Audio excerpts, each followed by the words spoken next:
The National Basketball Association is not the league that it used to be. It's not the league that your grandfather or even your father has been watching for his whole life. One thing that has remained, though, is a business about entertainment. Today, I'm here to tell you about the changes over the last decade that have impacted the NBA. We'll be starting with offense and the analytics movement that has impacted the on-court techniques used by NBA teams. We'll then move to defense and how the same movement with analytics and data has impacted the defensive side of the ball. Finally, I'll cover the cultural changes in the league and the player empowerment movement that has impacted front offices and players alike. First, the analytics movement has impacted offense largely by changing the way that we think about shot selection.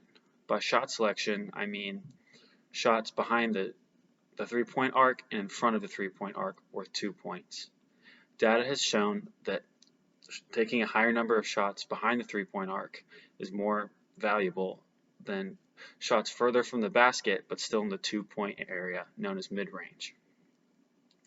This shows, I have a stat from Basketball Reference showing the impact of analytics and how teams play. This year, the highest number of three-point shots taken per game was by the Utah Jazz at 43 three-pointers attempted per game. In 2011, only 10 years ago, the Orlando Magic were the highest three-point attempts per game at only 25. This goes to show how data is changing the way that NBA teams think about offense. Another example is star players' usage rate. In 2021, according to Basketball Reference and NBA.com, Luka Doncic had a usage rate of 37%. To compare, Michael Jordan from the same website, NBA.com and Basketball Reference, in the peak of his career in 1998 during those famous Bulls years, only had a usage rate of 33%. With the greatest basketball player ever, in the opinion of most, having a significantly lower usage rate than one of the stars in today's game, this again demonstrates the way that analytics are changing the way we perceive the game. Next, we'll move to the defensive side of the ball. In the same sense that analytics has changed offense, it's impacted defense and the way we think about rim protection and shot selection.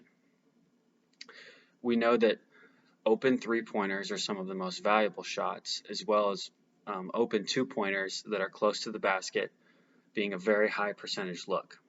This has made defenses reconsider the way that they prepare and scheme for opponents. This has brought about the popular technique known as switching, in which teams will switch the players that they are guarding under any circumstances opposed to other ball screen coverages. Next, this has impacted the way that front offices are thinking about defenses as well. It's changing the way that front offices are evaluating and paying players. This goes to show with today's player, Rudy Gobert. Gobert is 7'3". He's a European player who probably may not have made it in just 10 years ago. Today, he's a 3-time Defensive Player of the Year award winner just because of his skills protecting around the basket. This again goes to show how analytics and data and the usage of these new tools are changing the way that we perceive the game on offense and defense.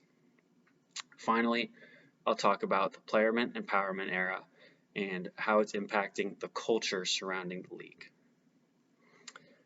We saw only 10 years ago LeBron James making his decision when he was leaving Cleveland.